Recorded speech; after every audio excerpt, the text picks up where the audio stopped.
नमस्कार, मी प्रीतीनी तुमचं आपल्या नात्यांचा स्पर्श या चॅनेलमध्ये सहर्ष स्वागत. तर आपण कथा सुरू करूयात. फाटक्या बुटात नोकरीच्या शोधात भटकणाऱ्या मदनचा एका मोठ्या कंपनीत अपमान होतो. पण त्याच क्षणी एक असं रहस्य समोर येतं ज्यामुळे त्याचं संपूर्ण आयुष्य बदलून जातं. उपासमारी, संघर्ष आणि अपमान सहन करणाऱ्या मदनच्या एका चांगल्या कृतीचं फळ त्याला अनपेक्षितपणे मिळतं. अखेर काय होतं ज्यामुळे गरीब मदनच्या नशिबाला कलाटणी मिळते, ही हृदयस्पर्शी कथा शेवटपर्यंत नक्की ऐका. मदन आपल्या घराच्या अंगणात पडलेल्या जुन्या चारपाईवर म्हणजे खॉटवर बसला होता. सकाळची वेळ होती. सूर्य नुकताच उगवला होता, पण त्याच्या मनात मात्र अंधाराचा अंधार होता. कालपासून त्याच्या पोटात अन्नाचा एक कणही गेला नव्हता. सुमन, लवकर काहीतरी खायला दे ना ग, मग मला काम शोधायला जायचं आहे. मदनने थकलेल्या आवाजात हाक मारली. काही क्षणांनी सुमन स्वयंपाकघरातून बाहेर आली. तिच्या हातात फक्त काळ्या चहाचा एक कप होता. मदनने कपाकडे पाहिले आणि आश्चर्याने विचारले, फक्त चहा? नाश्ता कुठे आहे? सुमन काही क्षण शांत राहिली. तिच्या डोळ्यात पाणी तरळू लागले. अहो, घरातलं पीठ संपलंय, सगळा बाजार संपलाय. हे शब्द ऐकताच मदनच्या चेहऱ्यावरचे भावच बदलले. काय? काल तर थोडं पीठ होतं ना शिल्लक? होतं, पण ते मी मुलांसाठीच्या 2 पोळ्या बनवायला वापरलं. सकाळी ते शाळेत गेले, त्यांनाही पोटभर मिळालं नाही. सुमनचा आवाज भरून आला. माझ्यासाठीही काही नाही हो. ही चहापत्ती ही शेवटची होती. दूध नाही, साखर नाही, म्हणून काळा चहा केला तुम्हाला. मदनच्या हातातला कप थरथरू लागला. त्याने एक घोट घेतला. चहा इतका कडू होता की त्याचा घसा जळू लागला. पण त्याला माहिती होतं की ही कडवट चव चहाची नव्हे तर त्यांच्या गरिबीची होती. काही क्षण दोघेही शांत बसले. मग सुमन हळू आवाजात म्हणाली, अहो, एक गोष्ट विचारू का? विचार. तुम्ही पुन्हा एखादी नोकरी शोधायचा प्रयत्न का करत नाही? मदनने खोल श्वास घेतला, कारण हा प्रश्न तो अनेकदा ऐकतच होता. सुमन, तुला वाटतं मी प्रयत्न करत नाही?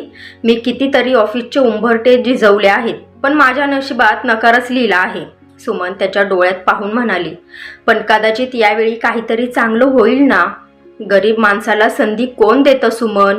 मदनच्या आवाजात वेदना होत्या. त्याचे बोलणे ऐकून सुमन त्याच्याकडे पाहत राहिली आणि मग म्हणाली, मी फक्त एवढंच म्हणते की हार मानू नका. मुलांसाठी पुन्हा प्रयत्न करा. यावर मदन काही बोलला नाही. त्याची नजर घराच्या कोपऱ्यात ठेवलेल्या मुलांच्या जुन्या शाळेच्या बॅगांकडे होती. त्याचा 10 वर्षांचा मुलगा रोहन, 7 वर्षांचा सोहम आणि 4 वर्षाची गौरी, तिघांचे निरागस चेहरे त्याच्या डोळ्यासमोर तरळले. माझी मुलं उपाशी राहतात आणि मी काहीच करू शकत नाही, हाच विचार त्याला आतून पोखरत होता. अचानक सुमन त्याच्या जवळ येऊन बसली. माझं ऐका ना, रागवू नका, पण गरज पडली तर मी लोकांच्या घरी कामाला जाईन हो. हे ऐकताच मदन दचकला. काय? नाही. त्याचा आवाज अचानक मोठा झाला. तू दुसऱ्यांच्या घरी जाऊन काम करशील ते मला कधीच मान्य नाही सुमन. पण घर कसं चालवायचं? काहीही झालं तरी मी तुला दुसऱ्यांच्या घरची कामवाली बनवू देणार नाही. सुमनच्या डोळ्यात अश्रू आले. मी तुमची मदतच करायला म्हणते हो. मदनने तिच्या हातात घेतले. मला माहिती आहे सुमन, पण ही जबाबदारी माझी आहे. मी पुन्हा नोकरी शोधेन. सुमनच्या चेहऱ्यावर हलकसं हसू उमटलं. खरंच? हो. उद्यापासून मी पुन्हा प्रत्येक ऑफिसमध्ये जाईन. कुठे ना कुठे नक्की काम मिळेलच बघ. दोघांच्या मनात आशेचा एक छोटासा दिवा पेटला. दुसऱ्या दिवशी सकाळी मदन नेहमीप्रमाणे कामाच्या शोधात बाहेर पडला. पण त्या दिवशी त्याच्या मनात एक वेगळीच घालमेल सुरू होती. घरात फक्त थोडंसं पीठ उरलं होतं. मुलांच्या चेहऱ्यावरचं उपाशीपण त्याला सतत आठवत होतं. संपूर्ण दिवस त्याने अनेक ठिकाणी चौकशी केली. कुठे कामच नव्हतं तर कुठे आधीच माणूस ठेवला गेला होता. दुपारपर्यंत तो पूर्ण थकून गेला. संध्याकाळी तो घरी परतला तेव्हा सुमन दारातच उभी होती. काय झालं? काही काम मिळालं का? तिने आशेने विचारलं. मदनने नकारार्थी मान हलवली. सुमनच्या चेहऱ्यावरची आशा क्षणात मावळली. त्या रात्री 5ही जण शांतपणे बसले होते. घरात कोणी बोलत नव्हतं. भिंतीवर लटकलेल्या जुन्या घड्याळाचा टिक टिक आवाजही मोठा वाटत होता त्यांना. थोड्या वेळाने सुमन हळू आवाजात म्हणाली, अहो, उद्यापर्यंत पीठही संपेलो. मदन काही बोलला नाही, कारण त्याच्याकडे उत्तरच नव्हतं. रात्रभर त्याला झोप लागली नाही. सकाळी उठल्यावर त्याने एक कठीण निर्णय घेतला. मोहल्ल्यातील सर्वात मोठ्या किराणा दुकानाच्या मालकाकडे जाऊन उधार मागायचं. त्या दुकानाचा मालक गणपतराव शेठ होता. त्यांचं नाव ऐकताच लोक घाबरायचे. तो श्रीमंत होता, पण त्याहून जास्त कडक स्वभावाचा होता. उधार मागणारे त्याला अजिबात आवडत नसे. सुमनने हे ऐकताच त्याला थांबवण्याचा प्रयत्न केला. जाऊ नका तिकडं, सगळ्यांना माहिती आहे की ते उधार देत नाहीत. मग काय करू सुमन, मुलांना उपाशी ठेवू का? मदन दुःखी स्वरात म्हणाला. सुमन गप्प झाली. मदनने जुनी चप्पल पायात घातली आणि घराबाहेर पडला. 15 मिनिटांनी तो गणपतराव शेठच्या मोठ्या दुकानासमोर उभा होता. दुकानात प्रचंड गर्दी होती. कोणी तांदूळ घेत होतं, कोणी तेल, तर कोणी महिनाभराचं सामान. दुकानात काम करणारी मुलं इकडून तिकडे धावतच होते आणि मध्येच मोठ्या खुर्चीवर बसलेले गणपतराव शेठ पैसे मोजण्यात व्यस्त होते. मदन दाराजवळ उभा राहिला. त्याला खूप लाज वाटत होती. आयुष्यात पहिल्यांदाच तो कोणाकडे उधार मागणार होता. सुमारे 20 मिनिटे तो तसाच उभा राहिला, गर्दी कमी होण्याची वाट पाहत. शेवटी त्याने धाडस केलं. तो हळूहळू शेठ जवळ गेला. शेठजी, थोडं बोलायचं होतं. गणपतरावने वर पाहिलं. त्याने मदनला ओळखलं. अरे तू, बोल, काय काम आहे? मदनचा घसा कोरडा पडला. घरात खायला काही नाही, थोडं पीठ उधार मिळेल का? 2-3 दिवसात पैसे परत करेन. हे ऐकताच शेठच्या चेहऱ्यावरील भावच बदलले. त्याने टेबलावर हात आपटला. उधार? त्याचा मोठा आवाज संपूर्ण दुकानात घुमला. सगळ्यांच्या नजरा मदनकडे वळाल्या. मी किती वेळा सांगितलंय, माझ्या दुकानात उधार मागणारे नकोत. मी पाटीवरही लिहिलं आहे उधारी नाही, तरी उधारी मागतोस? मदनचं हृदय जोरात धडधडू लागलं. शेठजी, मुलांसाठी. शेठ ओरडला. मला काही ऐकायचं नाही. घर चालवता येत नसेल तर मुलं कशाला जन्माला घालायची? हे शब्द मदनच्या छातीत बाणासारखे घुसले. दुकानातील काही लोक त्याच्याकडे पाहून कुजबुज लागले. काहींच्या चेहऱ्यावर दया होती तर काही जण हसत होते. गणपतरावाने दुकानातील एका मुलाला हाक मारली. याला बाहेर काढ. एक मुलगा पुढे आला. त्याने मदनचा हात धरला. दादा, चला बाहेर. मदनने प्रतिकार केला नाही. तो शांतपणे दुकानाबाहेर आला. त्याच्या डोळ्यात पाणी जमा झालं होतं, पण गर्दीत रडण्याचीही त्याची हिंमत झाली नाही. तो काही क्षण दुकानासमोर उभा राहिला. समोर लोक 1000 रुपयांची खरेदी करत होते आणि त्याला फक्त 2 किलो पीठच हवं होतं, पण तेही मिळालं नव्हतं.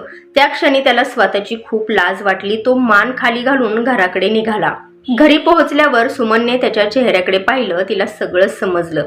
मी सांगितलं होतं ना तुम्हाला, ती हळू आवाजात म्हणाली. मदन काही बोलला नाही. तो सरळ घरात गेला, खोलीचं दार बंद केलं आणि अनेक दिवसांपासून साचलेले अश्रू अखेर बाहेर पडले. तो लहान मुलासारखा रडत राहिला, कारण आज त्याला भूक नव्हती, त्रास देत होता तो अपमान आणि त्याहून जास्त मुलांच्या भवितव्याचा विचार. मदन खोलीत बसून बराच वेळ रडत होता. बाहेर सुमन शांतपणे दाराकडे पाहत बसली होती. तिलाही वाईट वाटत होतं, पण ती काही करू शकत नव्हती. काही वेळाने शाळा सुटली आणि 3ही मुले घरी आली. सगळ्यात आधी रोहनने दप्तर एका कोपऱ्यात टाकलं आणि म्हणाला, खायला दे ना आई, खूप भूक लागली आहे. सोहमही लगेच म्हणाला, हो आई, आज शाळेत खूप खेळलो, पोटात कावळे ओरडतायत, तू डबा पण थोडाच दिलेला. गौरी तर थेट सुमनच्या मांडीवर येऊन बसली. सुमनच्या डोळ्यात पाणी आलं. तिला मुलांकडे बघवत नव्हतं. बाळांनो, थोडा वेळ थांबा. का आई? रोहनने विचारलं. सुमन काही बोलली नाही. तिच्या चेहऱ्यावरचं दुःख पाहून रोहनला काहीतरी गडबड असल्याचं जाणवलं. तो आता लहान राहिला नव्हता, परिस्थिती समजण्याइतका मोठा झालाच होता. आई, घरात पीठ नाही ना? सुमनने खाली मान घातली. रोहन शांत झाला. काही क्षण घरात पूर्ण शांतता पसरली. मुलंही काही बोलत नव्हती. त्यांना आता अशा दिवसांची सवय झाली होती. हेच तर सर्वात दुःख होतं. संध्याकाळ होत आली. आकाशात काळोख पसरू लागला. सुमनने शेवटी धाडस केलं. मी शेजारच्या शांता काकूंकडे जाऊन येते. मदन लगेच म्हणाला, नको जाऊस. का हो? आज माझा जसा अपमान झाला तसा तुझा झाला तर? सुमन काही क्षण शांत राहिली. मग हसत म्हणाली, सगळे लोक सारखे नसतात आहो. मदन काही बोलला नाही. सुमन घराबाहेर पडली. सुमारे 15 मिनिटांनी ती परत आली. तिच्या हातात एक मोठं स्टीलचं भांडं होतं. मुलांच्या डोळ्यात चमक आली. आई, काय आणलंय? गौरी आनंदाने उड्या मारू लागली. सुमनने भांड्याचं झाकण उघडलं. आत गरमागरम मसाले भात होता. मुलांच्या चेहऱ्यावर लगेच हसू उमटलं. भात? सोहमने आनंदाने ओरडला. मदन आश्चर्याने सुमनकडे पाहू लागला. कुठून आणलंस हे? शांता काकूंकडे गेले होते. तिथे त्यांच्या घरी स्वामींचा कार्यक्रम होता. नातेवाईक आलेले. त्यांनी स्वतःहून मुलांसाठी हा प्रसाद म्हणून भात दिला हो. मदनच्या डोळ्यात कृतज्ञतेची भावना आली. अजूनही जगात चांगली माणसं आहेत याचा त्याला दिलासा वाटला. त्याने मनोमन स्वामींचे आभार मानले. त्या रात्री सगळ्यांनी मिळून तो भात खाल्ला.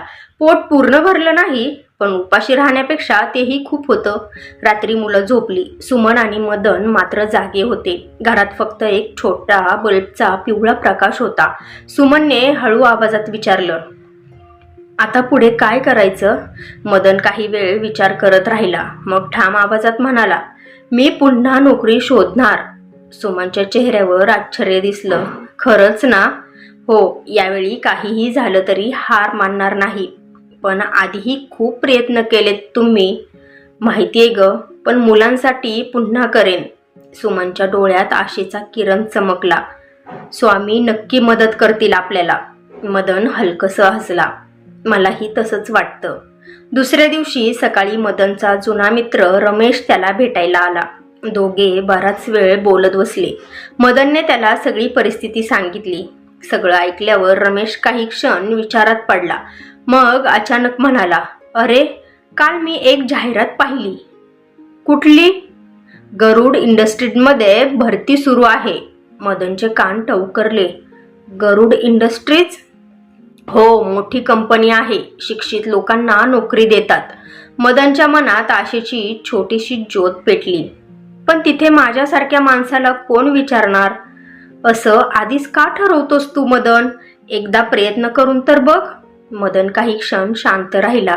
मग म्हणाला, बरोबर आहे, प्रयत्न करायला काय हरकत आहे. यावर रमेश हसला आणि म्हणाला, हेच पाहिजे. त्या रात्री मदन बराच वेळ जागाच होता. त्याने कपाट उघडलं. आत त्याच्या वडिलांचा जुना निळा सूट ठेवलेला होता. कित्येक वर्षांपासून त्याने तो वापरलाच नव्हता. त्याने तो बाहेर काढला. सूट जुना होता. कमरेजवळ तेलाचा मोठा डाग पडलेला होता. पण त्याच्याकडे दुसरा पर्यायही नव्हता. मग त्याची नजर आपल्या जुन्या बुटांकडे गेली. बुटं फाटलेली होती. तळवा सुटायला आला होता. मदनने ती हातात घेतली आणि मनात विचार केला, स्वामी, उद्या एवढंच करा. मुलाखतीपर्यंत हे बूट साथ सोडू नयेत. त्याच्या मनात भीती होती, पण त्याहून मोठी होती आशा. दुसऱ्या दिवशी पहाटेच मदनची झोप उघडली. रात्रभर त्याला नीट झोप लागलीच नव्हती. मनात सतत एकच विचार सुरू होता, आज काहीतरी चांगलं घडलं पाहिजेच. तो हळूच उठला. घरातील बाकी सगळे अजून झोपलेले होते. खिडकीतून येणाऱ्या फिकट प्रकाशात त्याने जुन्या लोखंडी कपाटाचं दार उघडलं. कपाटाच्या एका कोपऱ्यात त्याच्या वडिलांचा निळा सूट व्यवस्थित घडी करून ठेवलेला होता. मदनने तो अलगद बाहेर काढला. क्षणभर त्याच्या डोळ्यांसमोर वडिलांचा चेहरा तरळून गेला. तो मनात पुटपुटला, बाबा, आज तुमचा आशीर्वाद हवा आहे. सूटवर अजूनही कमरेजवळ तेलाचा मोठा डाग होता. कितीही धुतला तरी तो डाग जात नव्हता. पण मदनकडे दुसरा पर्याय नव्हता. त्याने तो सूट घातला. नंतर त्याची नजर खाली ठेवलेल्या बुटांकडे गेली. ती जुनी जोडी, जागोजागी फाटलेली, तळवा अर्धवट निघालेला. मदनने ते हातात घेतले आणि हलकसं हसला. आज फक्त साथ द्या रे, बाकी मी बघतो. थोड्या वेळाने सुमनही उठली. तिने 2 कोरड्या पोळ्या आणि थोडंसं लोणचं त्याच्यासमोर ठेवलं. हे खाऊन जा. मदनने तिच्याकडे पाहिलं. आणि तुम्ही? आम्ही नंतर काहीतरी बघू. मदनला समजलं होतं की ती खोटं बोलते, पण तो काही बोललाच नाही, कारण त्याच्याकडे उपाय नव्हता. निघताना सुमनने देवाघरील स्वामींचा अंगारा त्याच्या कपाळावर लावला. स्वामी तुम्हाला यश देव. मदनने तिच्याकडे पाहून हसण्याचा प्रयत्न केला, पण डोळ्यातली काळजी लपत नव्हती. साधारण तासाभराने तो गरुड इंडस्ट्रीजच्या भव्य इमारतीसमोर उभा होता. इतकी मोठी इमारत त्याने आयुष्यात फार कमी वेळा पाहिली होती. काचेच्या भिंती, मोठं प्रवेशद्वार, सुरक्षा रक्षक आणि आत ये जा करणारे सुटाबुटातले लोक. मदनने स्वतःकडे पाहिलं. जुना सूट, फाटके बूट, हातातील कागदपत्रांची फाईल. क्षणभर त्याचा आत्मविश्वास डळमळला. मी इथे खरंच शोभतो का? हा प्रश्न त्याच्या मनात आला. पण लगेच त्याला मुलांचे चेहरे आठवले आणि तो सरळ आत गेला. रिसेप्शन जवळ आधीच अनेक उमेदवार बसले होते, सगळे नीटनेटके कपडे घातलेले, काहींच्या हातात महागडे मोबाईल. काही जण इंग्रजीत बोलत होते. मदन एका कोपऱ्यात जाऊन शांतपणे बसला. तेवढ्यात 2 तरुण त्याच्या जवळ येऊन गेले. त्यांचं लक्ष मदनच्या बुटांकडे गेलं. एक जण हसत म्हणाला, अरे बघ, हा माणूस मुलाखतीला आलाय की बांधकामावरून काम करून थेट इथे आलाय कळतच नाही. दुसरा हसू लागला. कदाचित शिपायाची भरती समजून आला असेल. दोघेही हसत पुढे निघून गेले. मदनने काहीच प्रतिक्रिया दिली नाही, पण त्याच्या मनाला ते शब्द टोचले होते. त्याने शांतपणे आपली फाईल घट्ट पकडली. त्याला माहीत होतं, गरीब माणसाकडे उत्तर देण्याइतकंही स्वातंत्र्य नसतं. एका मागोमाग एक उमेदवार आत जात होते. काही मिनिटांनी रिसेप्शनिस्टने आवाज दिला, मदन देशमुख. मदनच्या छातीत धडधड सुरू झाली. तो हळूहळू उठला. फाटका बूट ओढत तो मुलाखतीच्या केबिनकडे चालू लागला. केबिनचं दार उघडताच त्याने आत पाऊल टाकलं. समोर मोठा टेबल होता. त्यामागे एक धिप्पाड व्यक्ती बसली होती. चेहऱ्यावर मास्क होता, डोळ्यात कडकपणा दिसत होता. मदनने नम्रपणे नमस्कार केला. समोरच्याने काही उत्तर दिलं नाही. त्याची नजर सरळ मदनच्या बुटांकडे गेली. काही क्षण तो फक्त बुटांकडे पाहत राहिला. मग खुर्चीत रेलून बसला. तुम्ही मुलाखतीला आला आहात का? त्याने विचित्र सुरात विचारलं. हो सर. या बुटांमध्ये? मदन गप्प राहिला. आणि हा सूट? मदनने शांतपणे उत्तर दिलं. सर, माझ्याकडे हाच आहे. ते ऐकताच समोरचा माणूस उपहासाने हसू लागला. अविश्वसनीय. मदनचा चेहरा उतरला. त्याने फाईल पुढे केली. सर, माझी कागदपत्र गरज नाही. मदन थबकला. पण सर, मी म्हणालो ना गरज नाही. आता त्याचा आवाज आणखी कठोर झाला. आमच्या कंपनीत व्यक्तिमत्वाला महत्त्व असतं. अशा अवस्थेत आलेल्या माणसाला आम्ही नोकरी देऊ शकत नाही. मदनच्या हातातील फाईल थरथरू लागली. सर, पण माझं शिक्षण? मला काही ऐकायचं नाही. त्याने खुर्चीतून पुढे झुकत स्पष्ट शब्दात म्हटलं. तुम्ही जाऊ शकता. क्षणभर मदनला वाटलं की त्याच्या पायाखालून जमीनच सरकली. त्याने कितीतरी आशा घेऊन इथे पाऊल ठेवलं होतं, पण इथेही त्याच्या बुटांनी त्याचं भविष्य ठरवलं होतं. त्याच्या कर्तृत्वाने नाही, त्याच्या शिक्षणाने नाही, फक्त फाटक्या बुटांनी. मदन हळूहळू उठला. त्याने फाईल उचलली. डोळ्यातलं पाणी कसंबसं आवरत तो दाराकडे वळाला. त्याचा एक पाय दाराबाहेर पडणार इतक्यात अचानक त्या अधिकाऱ्याचा मोबाईल वाजला. त्याने कॉल उचलला. काही सेकंद तो शांतपणे ऐकत राहिला आणि अचानक त्याच्या चेहऱ्यावरील भाव पूर्णपणे बदलले. तो खुर्चीतून झटकन उभा राहिला. काय? खरंच? त्याच्या आवाजात आश्चर्य होतं. मदनने मागे वळून पाहिलं. समोरचा माणूस आता पूर्णपणे बदललेला दिसत होता. त्याने घाईघाईने फोन ठेवला आणि मोठ्याने हाक मारली. थांबा मदनराव. मदन जागच्या जागी थांबला. काय घडलं होतं? आत्ताच ज्याने त्याचा अपमान केला तोच माणूस आता त्याला इतक्या आदराने का बोलवत होता? मदनच्या मनात प्रश्नांचं वादळ उठलं होतं. थांबा मदनराव. मदन हळूहळू मागे वळाला. समोर बसलेले अधिकारी आता पूर्णपणे बदललेले दिसत होते. त्यांच्या चेहऱ्यावरचा कडकपणा गायब झाला होता. ते काहीसे अस्वस्थ दिसत होते. कृपया पुन्हा बसा मदनराव. मदनला क्षणभर वाटलं की कदाचित तो चुकीचा ऐकतोय. सर, मी? हो, तुम्हीच. कृपया बसा. मदन सावधपणे खुर्चीवर बसला. त्याच्या मनात अनेक प्रश्न होते. इतक्यात केबिनचं दार उघडलं. एक तरुणी आत आली. साधा पण देखणा पोशाख, आत्मविश्वासाने भरलेला चेहरा आणि डोळ्यात एक वेगळीच चमक. ती आत येताच तिची नजर थेट मदनवर पडली. क्षणभर ती थांबली. मग तिच्या चेहऱ्यावर ओळखीचं हसू उमटलं. बाबा, हेच ते. मदन गोंधळला. हेच ते? त्याला काहीच समजत नव्हतं. समोर बसलेल्या अधिकाऱ्यांनी मास्क काढला. माझं नाव विक्रांत गरुड आहे. मी गरुड इंडस्ट्रीजचा मालक. मदनच्या डोळ्यात आश्चर्य उमटलं. आत्तापर्यंत त्याला वाटत होतं की हे फक्त मुलाखत घेणारे अधिकारी आहेत. विक्रांत गरुड पुढे म्हणाले, आणि ही माझी मुलगी आर्या. आर्याने हलकसं हसून नमस्कार केला. मदननेही नमस्कार केला, पण त्याला अजूनही काही समजलं नव्हतं. तेवढ्यात आर्या म्हणाली, तुम्हाला मी ओळखते, पण तुम्हाला मी आठवते का? मदन तिच्याकडे पाहू लागला. काही क्षण तो विचार करत राहिला आणि अचानक त्याला काल रात्रीचा प्रसंग आठवला. काल रात्री तो आपल्या मित्राला म्हणजे रमेशला भेटून घरी परतत होता. रात्र बरीच झाली होती. रस्त्यावर फारशी वर्दळ नव्हती. एका चौकाजवळ त्याला काही गोंधळ ऐकू आला. एक महागडी कार रस्त्याच्या कडेला उभी होती आणि काही टवाळ मुलं एका तरुणीला त्रास देत होती. मदन सुरुवातीला पुढे निघून गेला होता, कारण अशा भांडणात पडण्याची त्याची इच्छा नव्हती. पण काही पावलं चालल्यानंतर त्याचे पाय थांबले. एकटी मुलगी आणि तिच्याकडेने 4-5 मुलं. त्याला त्या मुलीची काळजी वाटली. त्याच्या मनाने त्याला परत फिरवलं. तो पुन्हा त्या ठिकाणी गेला. मदनने विचारलं, काय चाललंय इथे? मुलांपैकी एक हसत म्हणाला, तुला काय करायचंय रे? तू तुझ्या वाटेने जा. पण मदन तिथून हलला नाही. काही मिनिटं वाद झाला. शेवटी मदन म्हणाला, पोलीस आता येतच असतील. मी थोड्या वेळापूर्वी पोलिसांना फोन केला होता. मग बघू तुम्ही काय करताय तेव्हा. पण त्या मुलांना काय माहिती की बिचाऱ्या मदनजवळ साधा फोन सुद्धा नव्हता. मदनच्या हुशारीमुळे ती मुलं घाबरली आणि शेवटी त्या मुलांनी शिव्या घालून तिथून काढता पाय घेतला. तरुणीने सुटकेचा निश्वास सोडला.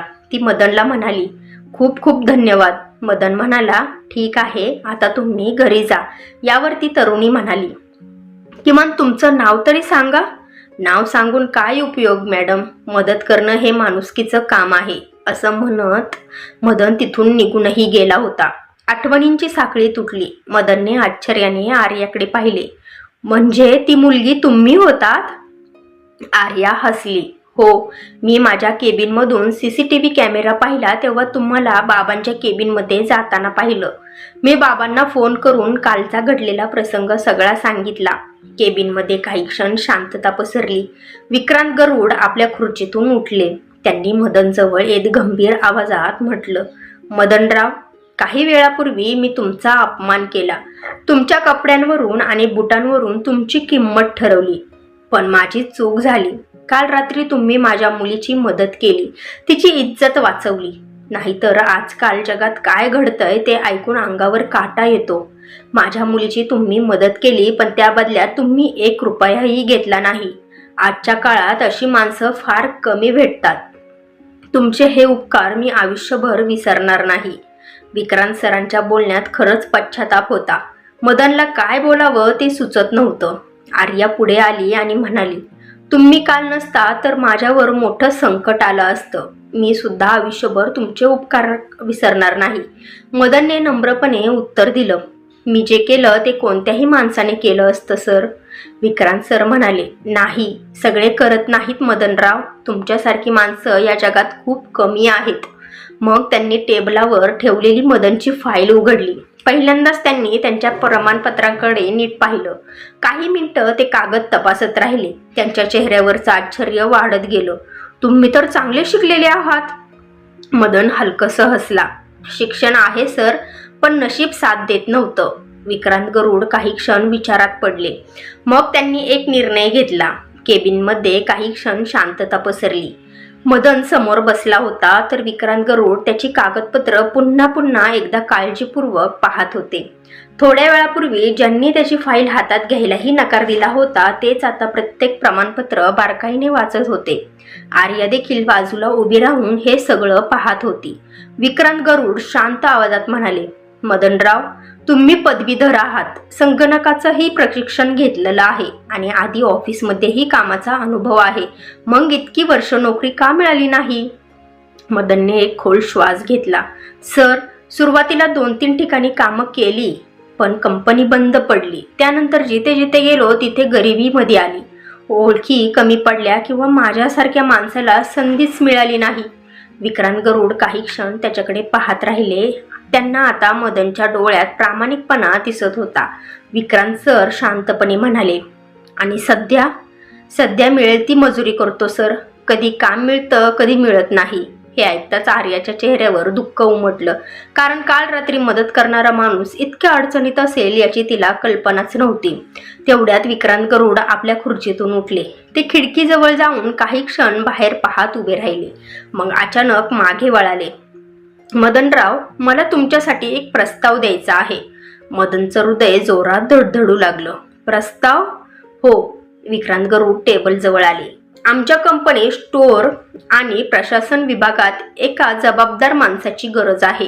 सुरुवातीला पद मोठं नसेल, पण मेहनत आणि प्रामाणिकपणाच्या जोरावर पुढे जाण्याची संधी नक्की असेल.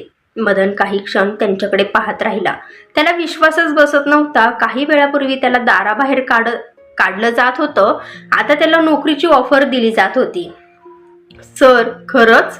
त्याच्या डोळ्यात पाणी आलं. विक्रांत सर हसत म्हणाले, हो, पण ही नोकरी आम्ही तुम्हाला दयेपोटी देत नाही. तुमच्यात पात्रता आहे. काल रात्री तुम्ही दाखवलेली माणुसकी ही वेगळी गोष्ट आहे, पण तुमचं शिक्षण आणि अनुभवही आम्ही पाहिला आहे. मदनच्या डोळ्यातून अश्रू बाहेर पडले. अनेक वर्षांचा संघर्ष, अपमान आणि निराशा त्याच्या मनात साचून राहिलेली होती. आज पहिल्यांदाच त्याला वाटत होतं की कदाचित त्याच्या आयुष्यातही चांगले दिवस येऊ शकतात. त्याच वेळी दुसरीकडे सुमन घरात बसून त्याची वाट पाहत होती. दुपार कधीच उलटून गेली होती. घड्याळात 4 वाजले होते, पण मदनचा काहीच पत्ता नव्हता. सुमन दर 5 मिनिटांनी घराबाहेर येऊन रस्त्याकडे पाहत होती. रोहनने विचारलं, आई, बाबा अजून आले नाहीत ग? येतील रे बाळा. त्यांना नोकरी मिळेल का ग आई? मुलांचं बोलणं ऐकून सुमन काही क्षण शांत राहिली. मग हसण्याचा प्रयत्न करत म्हणाली, स्वामींवर विश्वास ठेव. पण तिच्या मनात मात्र काळजीचं वादळ उठलं होतं. कारण तिने अनेकदा मदनला आशेने जाताना आणि निराश होऊन परतताना पाहिलं होतं. आजही तसंच होईल का? या विचाराने तिचं मन बेचैन झालं होतं. गरुड इंडस्ट्रीजमध्ये विक्रांत गरुडांनी HR विभागाला बोलवलं. काही कागदपत्रांची प्रक्रिया सुरू झाली. मदन अजूनही गोंधळलेल्या अवस्थेत बसला होता. तेवढ्यात आर्या त्याच्याजवळ आली. एक गोष्ट विचारू? हो. काल मी तुम्हाला पैसे देऊ करत होते तेव्हा तुम्ही का नाकारलेत? मदन हलकसं हसला. कारण मी तुम्हाला मदत ही पैशासाठी केली नव्हती. आर्या काही क्षण त्याच्याकडे पाहत राहिली. तिला अशा प्रकारची माणसं फार कमी भेटली होती. तुमची मुलं खूप भाग्यवान आहेत, ती हसत म्हणाली. मदनच्या चेहऱ्यावरही हलकसं स्मित उमटलं. उलट माझंच भाग्य आहे की ती माझी मुलं आहेत. संध्याकाळचे 6 वाजत आले होते. सगळी प्रक्रिया पूर्ण झाली. मदनला दुसऱ्या दिवशीपासून कामावर रुजू होण्यास सांगितलं गेलं. त्याच्या हातात नियुक्तीपत्र देण्यात आलं. ते पत्र हातात घेताना त्याचे हात अक्षरशः थरथरत होते. कारण अनेक वर्षानंतर पहिल्यांदाच त्याच्या हातात आशेचा कागद होता. तो कागद फक्त नोकरीचा नव्हता, तर त्याच्या कुटुंबाच्या नव्या आयुष्याची सुरुवात होती. हातात नियुक्तीपत्र होतं. तो अजूनही त्या कागदपत्राकडे पुन्हा पुन्हा पाहत होता. जणू काही त्याला भीती वाटत होती की हे सगळं फक्त एक स्वप्न तर नाही ना? अनेक वर्षांनंतर त्याच्या आयुष्यात पहिल्यांदाच काहीतरी चांगलं घडलं होतं. विक्रांत गरुड आपल्या खुर्चीतून उठले आणि म्हणाले, मदनराव, उद्यापासून तुम्ही कामावर येणार आहात. पण मला एक गोष्ट समजली आहे. मदनने प्रश्नार्थक नजरेने त्यांच्याकडे पाहिलं. आर्याने मला सांगितले की तुमच्या घरची परिस्थिती सध्या खूप कठीण आहे. मदन काही बोलला नाही. त्याला स्वतःच्या गरिबीबद्दल बोलायला नेहमी संकोच वाटायचा. विक्रांत गरुडांनी टेबलचा ड्रॉवर उघडला आणि एक लिफाफा बाहेर काढला. हे घ्या. मदनने लिफाफ्याकडे पाहिलं. हे काय आहे सर? कंपनीकडून आगाऊ रक्कम. मदन दचकला. नको सर, मी अजून कामही सुरू केलेलं नाही. विक्रांत गरुड हसले. मला माहिती आहे, पण काही वेळा माणसाला पगारापेक्षा आधाराची जास्त गरज असते. मदनच्या डोळ्यात पाणी आलं. त्याने थरथरत्या हाताने तो लिफाफा घेतला. आत 20,000 रुपये होते. इतके पैसे त्याने एकदम हातात फार कमी वेळा पाहिले होते. क्षणभर त्याला काही सुचेनासं झालं. त्याच्या डोळ्यांसमोर सुमनचा चेहरा तरळला. रोहन, सोहम आणि गौरीचे उपाशी चेहरे आठवले आणि नकळत त्याच्या डोळ्यातून अश्रू वाहू लागले. सर, तुमचे उपकार मी आयुष्यभर विसरणार नाही. विक्रांत गरुडांनी त्याच्या खांद्यावर हात ठेवला. उपकार नाहीत मदनराव, आज तुम्ही अडचणीत आहात. काल माझी मुलगी अडचणीत होती. शक्य असेल तेव्हा गरजू लोकांची मदत करावी हे तुमच्याकडून शिकलो, एवढंच. काही वेळानंतर मदन गरुड इंडस्ट्रीजच्या इमारतीबाहेर आला. संध्याकाळचे 7 वाजले होते. आकाशात सूर्य मावळत होता. त्याने एकदा मागे वळून त्या मोठ्या इमारतीकडे पाहिलं. आज सकाळी तो इथे भीती आणि आशा घेऊन आला होता आणि आता हातात नोकरीचं पत्र आणि खिशात नव्या आयुष्याची सुरुवात घेऊन बाहेर पडत होता. रस्त्याने चालताना त्याची पावलं हलकी झाली होती. जणू वर्षानुवर्षे खांद्यावर असलेलं ओझं आज थोडं कमी झालं होतं. घरी जाण्यापूर्वी तो बाजारात थांबला. सर्वात आधी तो मिठाईच्या दुकानात गेला. दुकानदाराने विचारलं, काय देऊ? मदनच्या चेहऱ्यावर हसू होतं. 1 किलो पेढे द्या. दुकानदार मिठाई बांधत असताना मदन ती पाहतच राहिला. कितीतरी महिन्यानंतर तो आपल्या मुलांसाठी मिठाई घेऊन जात होता. मग त्याने पीठ, तांदूळ, डाळ, तेल, साखर आणि इतर किराणा सामान घेतलं.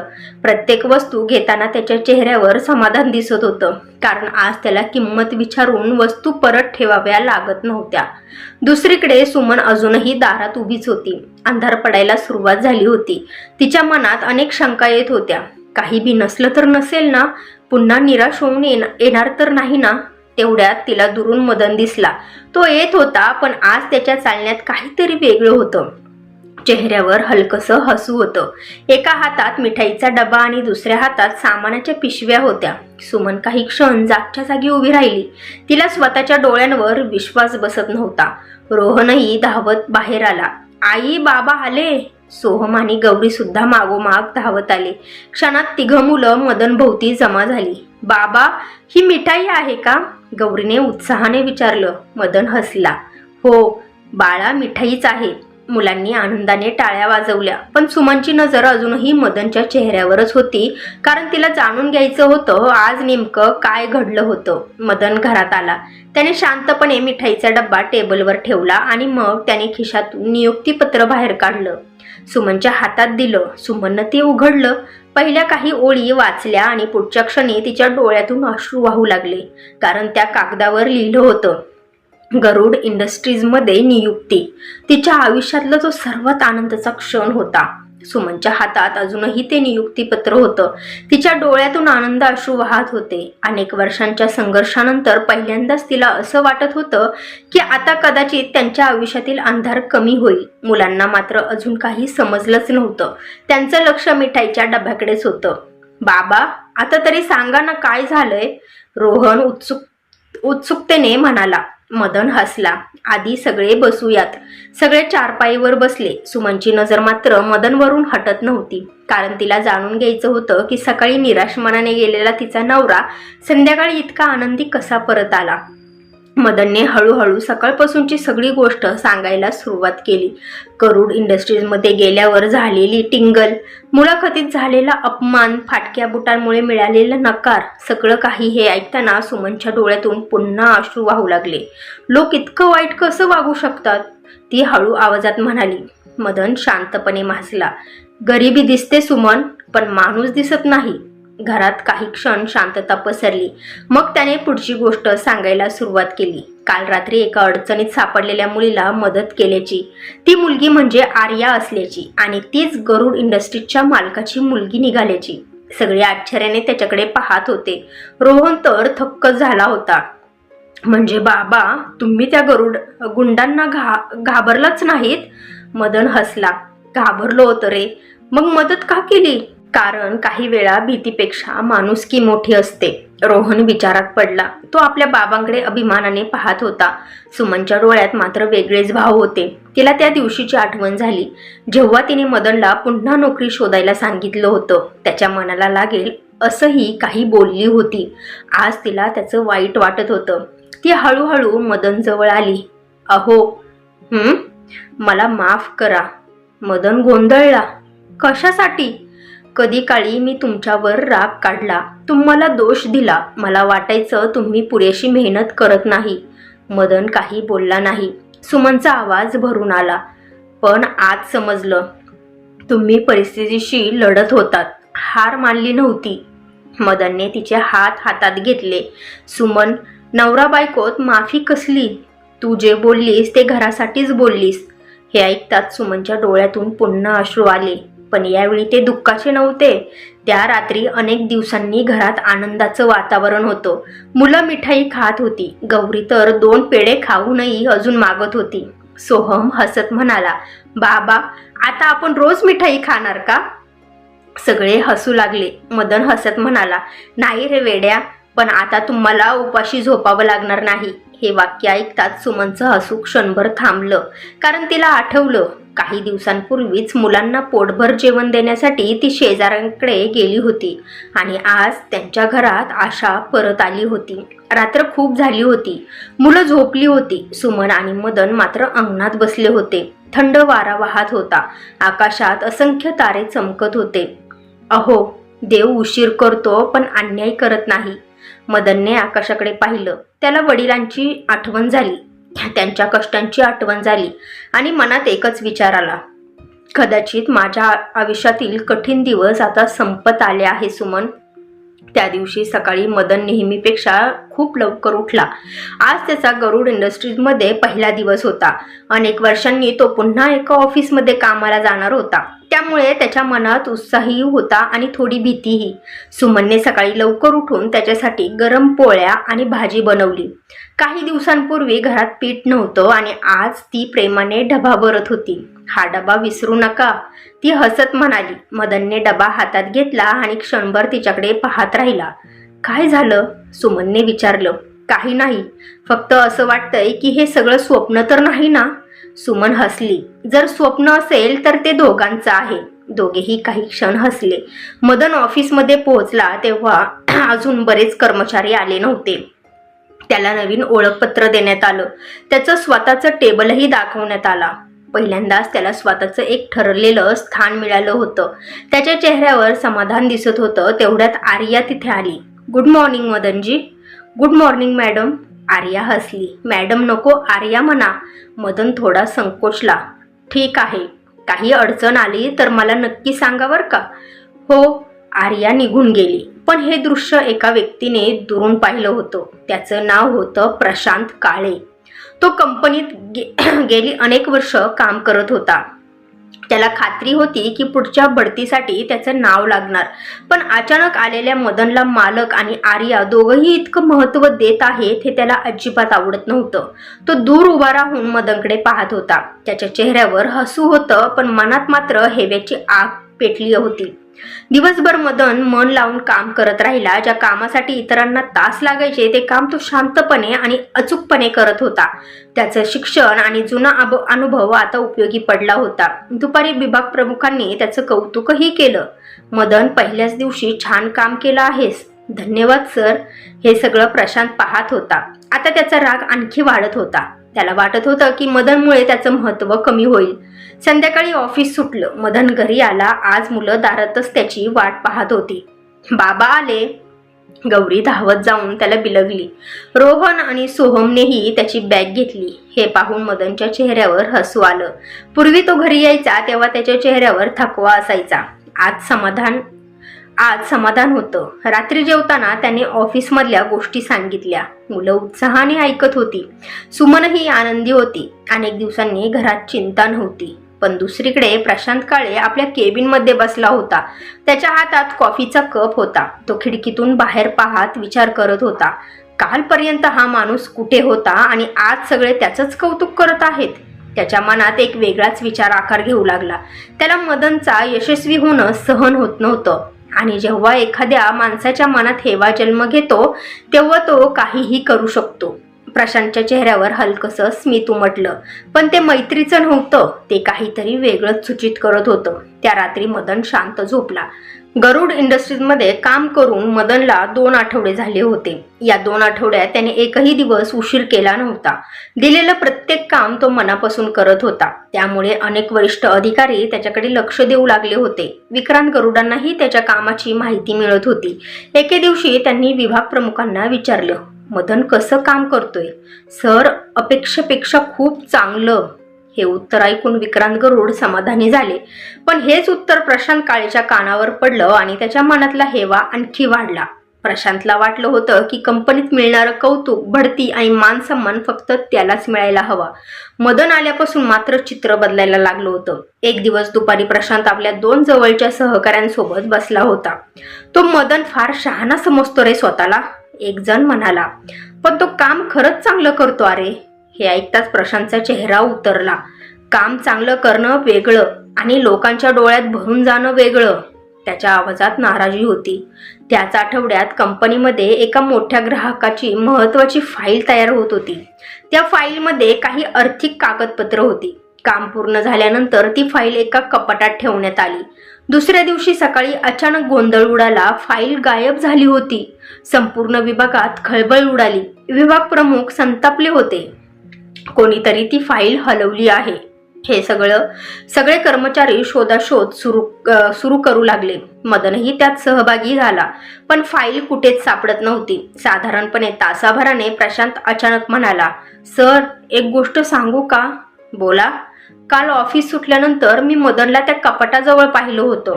क्षणात सगळ्यांच्या नजरा मदनकडे वळाल्या. मदन दचकला. काय? प्रशांत शांतपणे म्हणाला, मी स्वतः पाहिलं आहे, पण मी फक्त कागद ठेवायला गेलो होतो सर. कदाचित, पण त्यानंतर फाईल गायब झाली आहे. ऑफिसमध्ये कुजबूज सुरू झाली. मदनला धक्का बसला होता, कारण तो पूर्णपणे निरपराध होता. विभाग प्रमुखांनी गंभीर आवाजात विचारलं, मदन, तुला त्या फाईलबद्दल काही माहिती आहे का? नाही सर. खरं सांग. मी खरंच काही केलं नाही सर.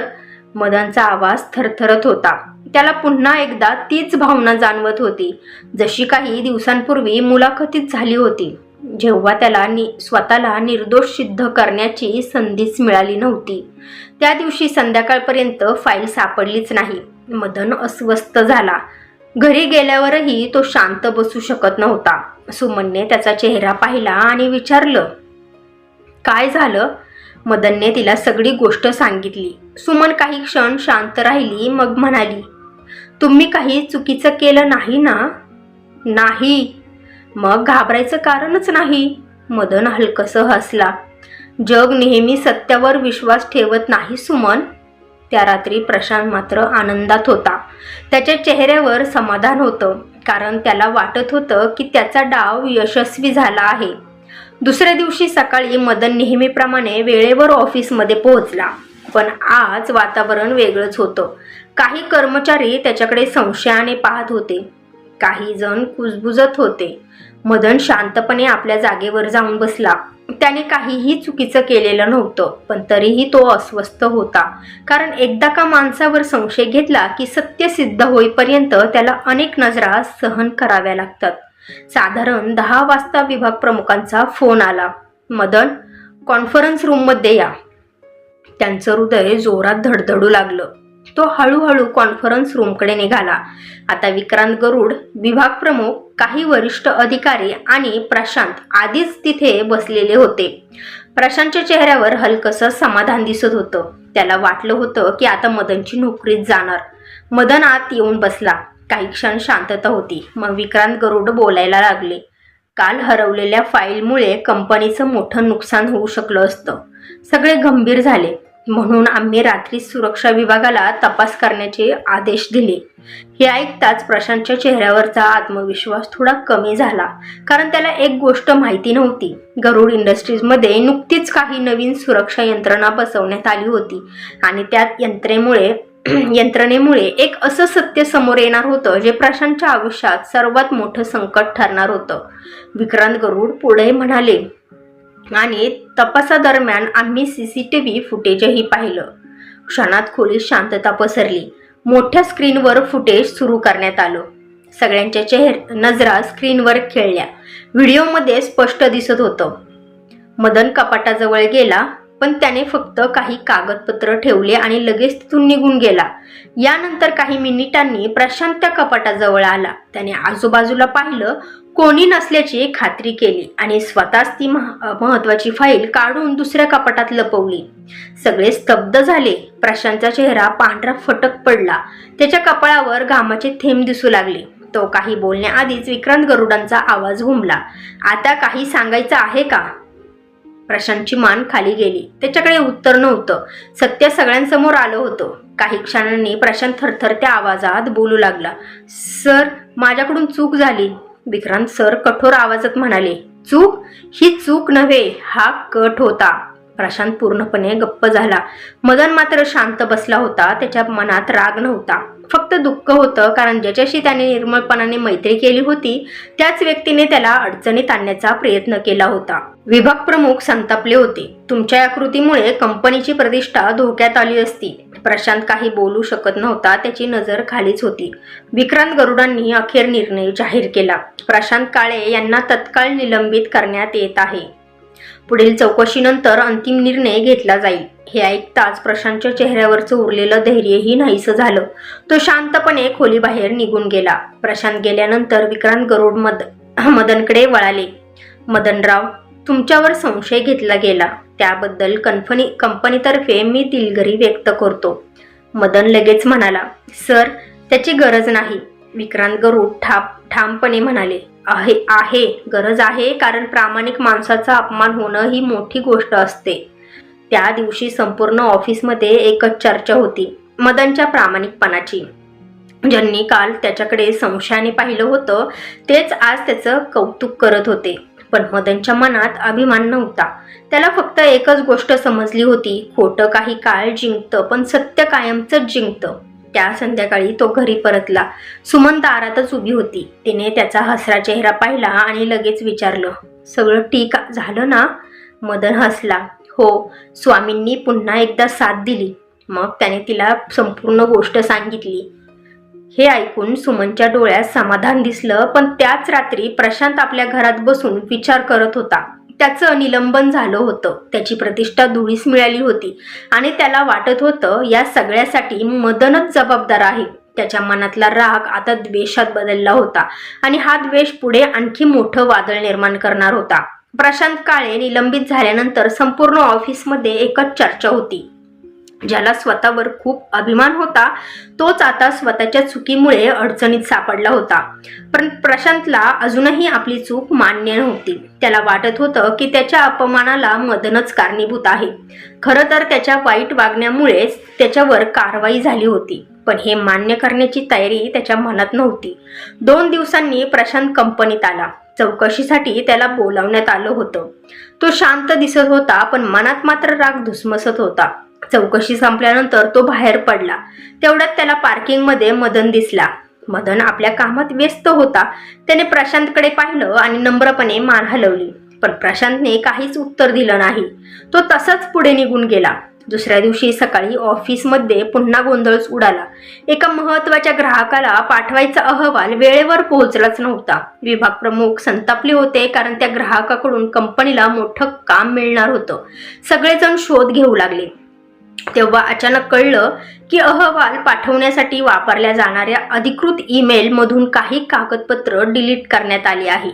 कंपनीच्या IT विभागालाही बोलावण्यात आलं. काही कर्मचाऱ्यांनी कुजबूज सुरू केली. पुन्हा काहीतरी गडबड झाली. आता कोण अडचणीत येणार? मदन मात्र शांत होता. त्याला मागच्या प्रसंगानंतर एक गोष्ट समजली होती, सत्याला वेळ लागतो पण ते बाहेर येतच. IT विभागाने तपास सुरू केला.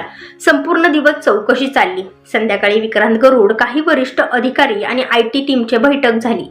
तपासाचा अहवाल समोर ठेवण्यात आला आणि मग धक्कादायक सत्य समोर आलं. कंपनीच्या सिस्टीममध्ये बाहेरून लॉग इन करण्याचा प्रयत्न झाला होता. तो प्रयत्न कंपनीतील कोणत्याही कर्मचाऱ्याने केला नव्हता, तर तो प्रशांत काळेच्या जुन्या IDचा वापर करून करण्यात आला होता. सगळे स्तब्ध झाले.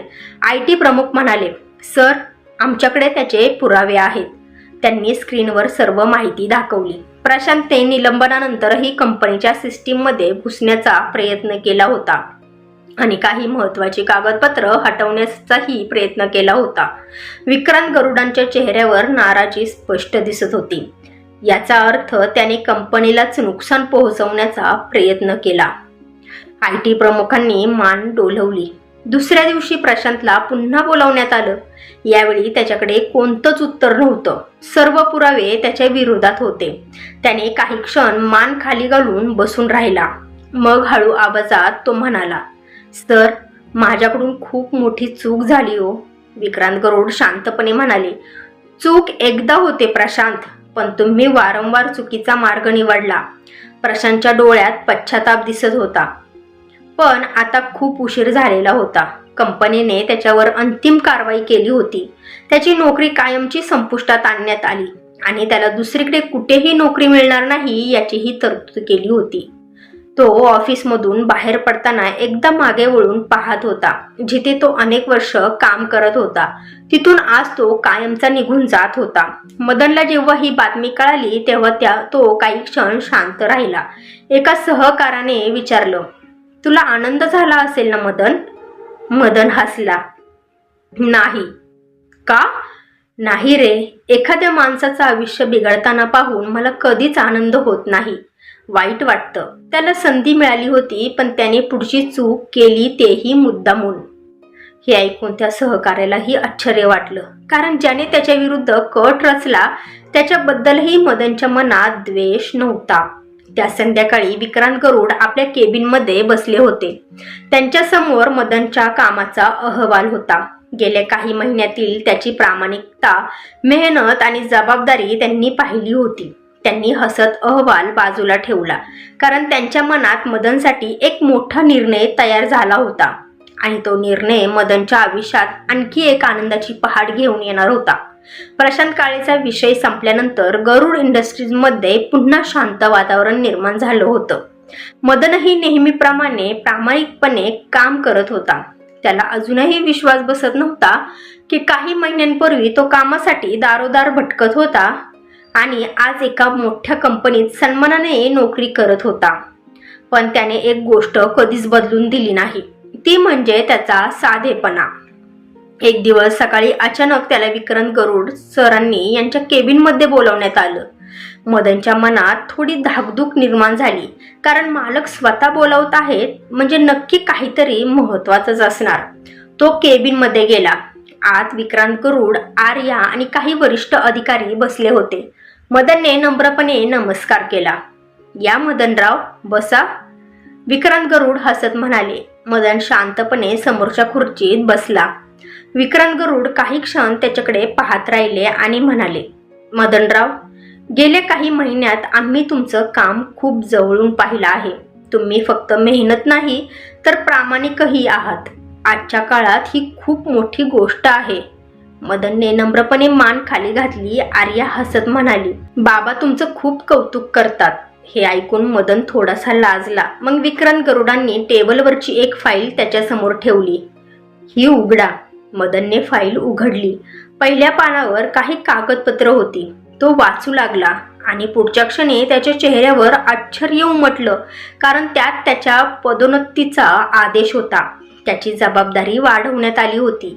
सोबतच त्याच्या पगारातही खूप मोठी वाढ करण्यात आली होती. मदन काही क्षण स्तब्ध बसला. त्याच्या डोळ्यांवर विश्वास बसत नव्हता. सर, हे खरं आहे का? विक्रांत गरुड हसले. हो मदनराव, आणि ही फक्त सुरुवात आहे. मदनच्या डोळ्यात पाणी आलं. त्याला वडिलांची आठवण झाली. त्यांच्या कष्टांची आठवण झाली. त्यांनी केलेल्या त्यागाचं फळ आज मिळत असल्यासारखं त्याला वाटत होतं. मग विक्रांत गरुड म्हणाले, आणखी एक गोष्ट आहे. मदन पुन्हा त्यांच्या दिशेने पाहू लागला. कंपनीच्या काही कामांसाठी तुम्हाला वारंवार बाहेर जावं लागेल. त्यामुळे कंपनीतर्फे तुम्हाला वाहनाची सुविधा दिली जात आहे. मदनला तर धक्काच बसला. काही महिन्यांपूर्वी ज्याचे बूट फाटलेले होते त्यालाच आज कंपनी वाहन देत आहे. आर्या आनंदाने म्हणाली, अभिनंदन मदनजी. मदनच्या डोळ्यातून अश्रू वाहू लागले. सर, मी या सगळ्याचा पात्र आहे की नाही माहीत नाही. विक्रांत गरुड लगेच म्हणाले, तुम्ही पात्र आहात मदनराव, म्हणूनच हे सगळं मिळत आहे ना. त्या दिवशी ऑफिसमधील अनेक कर्मचाऱ्यांनी त्यांचं अभिनंदन केलं. ज्यांनी सुरुवातीला त्याला कमी लेखलं तेही आता त्याचा आदर करू लागले होते. पण मदनच्या वागण्यात अजिबात गर्व नव्हता. तो जसा आधी होता तसाच राहिला. संध्याकाळी तो घरी पोहोचला. घराबाहेर कंपनीची गाडी थांबली. मोहल्ल्यातील अनेक लोक आश्चर्याने पाहू लागले. अरे, ही गाडी मदनच्या घरी कशी काय? तोच उतरला का? लोक कुजबुजू लागले. सुमन बाहेर आली. गाडी पाहून तिचे डोळे मोठे झाले. अहो, ही गाडी? मदन हसला. कंपनीची आहे. काय? तिला विश्वासच बसत नव्हता. मुलं तर आनंदाने नाचू लागले. रोहन म्हणाला, बाबा, आपण या गाडीत बसू शकतो? नक्की. गौरी तर लगेच पुढच्या सीटवर जाऊन बसली. तिच्या चेहऱ्यावरचं हसू पाहून मदनचं मन भरून आलं होतं. त्यांनी गाडीची पूजा केली. स्वामींचा आशीर्वाद घेतला. त्या रात्री जेवताना त्याने पदोन्नतीची बातमीही सांगितली. हे ऐकून सुमनच्या डोळ्यात पुन्हा आनंदाश्रू आले. मी नेहमी म्हणायचे ना, एक दिवस आपल्या घरचे दिवस बदलतील. स्वामी आपलं नक्कीच ऐकतील. मदन हसला. हो, पण हे सगळं तुझ्या साथीतूनच शक्य झालं. त्या रात्री सगळे आनंदात झोपले. काळ हळूहळू पुढे सरकत होता. मदनला गरुड इंडस्ट्रीजमध्ये काम सुरू करून जवळपास 6 महिने झाले होते. या 6 महिन्यात त्याच्या आयुष्यात खूप काही बदललं होतं. एकेकाळी ज्या घरात पीठ संपल्याची चिंता असायची, जिथे मुलांना पोटभर जेवण मिळेल की नाही याची काळजी असायची, त्या घरात आता समाधान आणि आनंद नांदत होतं. मदन आजही रोज सकाळी वेळेवर उठायचा. फरक एवढाच होता की आता तो मजुरीसाठी काम शोधत फिरत नव्हता. तो स्वतःच्या जबाबदारीच्या पदावर कामाला जात होता. कंपनीत त्याचा मान वाढला होता. विक्रांत गरुड त्याच्यावर विश्वास ठेवत होते. आर्याही त्याला मोठ्या भावासारखंच मान देत होती. एक दिवस ऑफिसमधून घरी परतताना मदन गाडी थांबवून काही क्षण शांत उभा राहिला. समोर त्याचं जुनं घर दिसत होतं. त्याच घरात त्याने आयुष्याचे सगळ्यात कठीण दिवस पाहिले होते. कधी मुलांच्या भुकेचे अश्रू, कधी सुमनची काळजी, कधी स्वतःचा अपमान. सगळं काही त्याच्या डोळ्यांसमोर गेलं. क्षणभर त्याचे डोळे ओलावले. घरी पोहोचल्यावर सुमन अंगणात बसली होती. तिला पाहून मदन हसला. काय विचार करते आहेस सुमन? सुमनही हसली. जुन्या दिवसांची आठवण येत आहे मलाही. दोघे काही क्षण शांत बसले. त्यावर सुमन म्हणाली, आठवतंय का, एक दिवस घरात पीठ नव्हतं, मुलांना खायला काही नव्हतं आणि आपण दोघं स्वामींकडे फक्त एवढीच प्रार्थना करत होतो की मुलं उपाशी झोपू नयेत. मदनच्या चेहऱ्यावर गंभीर भाव आले. हो, तो दिवस मी कधीच विसरणार नाही सुमन. तेवढ्यात रोहन, सोहम आणि गौरी शाळेतून घरी आले. तिघांच्या चेहऱ्यावर आनंद होता. त्यांच्या अंगावर स्वच्छ गणवेश होता. हातात पुस्तकं होती. मदन त्यांच्याकडे पाहत राहिला, कारण काही महिन्यांपूर्वी त्याला भीती वाटायची की पैशाअभावी मुलांचं शिक्षण थांबेल. पण आज परिस्थिती वेगळी होती. गौरी धावत आली आणि म्हणाली, बाबा, आज मला शाळेत बक्षीस मिळालं. खरंच? हो, तिने आनंदाने प्रमाणपत्र दाखवलं. मदनच्या चेहऱ्यावर अभिमान उमटला.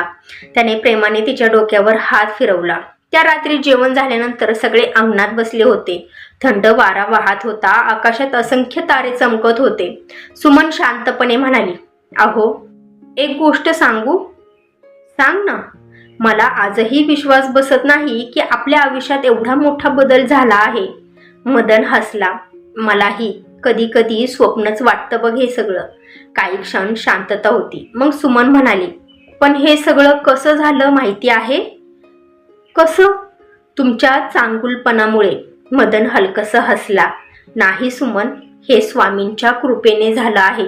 स्वामींची कृपा आहेच हो. पण त्या रात्री तुम्ही आर्याला मदत केली नसती तर कदाचित हे काहीच घडलं नसतं. मदन विचारात पडला. तिचं म्हणणं चुकीचं नव्हतं. खरंच त्या रात्री त्याने कोणत्याही निस्वार्थाशिवाय एका अडचणीत सापडलेल्या मुलीची मदत केली होती. त्यावेळी त्याला माहीत नव्हतं की ती कोण आहे, तिचे वडील कोण आहेत, त्यातून त्याला काय मिळेल. तो फक्त माणुसकी म्हणून पुढे आला होता आणि कदाचित त्याच्या माणुसकीचं फळ त्याला मिळालं होतं. काही दिवसांनी गरुड इंडस्ट्रीमध्ये एक छोटा कार्यक्रम आयोजित करण्यात आला होता. त्या कार्यक्रमात विक्रांत गरुडांनी सर्व कर्मचाऱ्यांसमोर मदनचा विशेष उल्लेख केला. ते म्हणाले, यशस्वी होण्यासाठी शिक्षण, मेहनत आणि कौशल्य आवश्यक असतं, पण त्याहून महत्त्वाची गोष्ट म्हणजे चांगुलपणा आणि प्रामाणिकपणा. संपूर्ण सभागृह टाळ्यांनी दुमदुमून गेला. मदन नम्रपणे उभा होता. त्याच्या चेहऱ्यावर अभिमान नव्हता, फक्त कृतज्ञता होती. कार्यक्रमानंतर विक्रांत गरुड त्याच्या जवळ आले. मदनजी, तुम्ही आम्हाला एक गोष्ट शिकवली. काय सर? माणसाची किंमत त्याच्या कपड्यांवरून किंवा बुटांवरून ठरत नाही, ती त्याच्या स्वभावावरून ठरते. मदनच्या डोळ्यात पुन्हा पाणी आलं, कारण हेच वाक्य त्याच्या संपूर्ण आयुष्याचा सार होतं. त्या रात्री घरी परतल्यावर तो बराच वेळ अंगणात बसून राहिला. आकाशाकडे पाहत, वडिलांची आठवण काढत, स्वामींचे आभार मानत आणि मनात एकच विचार करत, वाईट दिवस कायम राहत नाहीत. चांगली माणसं आणि चांगली कर्म कधीच वाया जात नाही. कधी ना कधी योग्य वेळी त्याचं फळ नक्की मिळतं. आपण या कथेतून शिकतो की माणसाकडे पैसा, पद किंवा प्रतिष्ठा नसली तरी चालते, पण प्रामाणिकपणा, मेहनत आणि माणुसकी असली की आयुष्य एक दिवस नक्कीच बदलतं. दुसऱ्याची मदत करताना मोबदल्याची अपेक्षा ठेवू नका, कारण चांगुलपणाचं फळ कधी ना कधी कोणत्या ना कोणत्या रूपात नक्कीच मिळतं. तर फ्रेंड्स, तुम्हाला ही कथा आवडली असेल तर लाईक करा. तुम्ही ही कथा कोणत्या भागातून पाहताय ते मला कमेंट्स करून नक्की सांगा. आणि आपल्या नात्यांचा स्पर्श या चॅनेलला सबस्क्राईब केल्याशिवाय विसरू नका. तर भेटूया आपण अशाच नवीन कथेसोबत. तोपर्यंत धन्यवाद.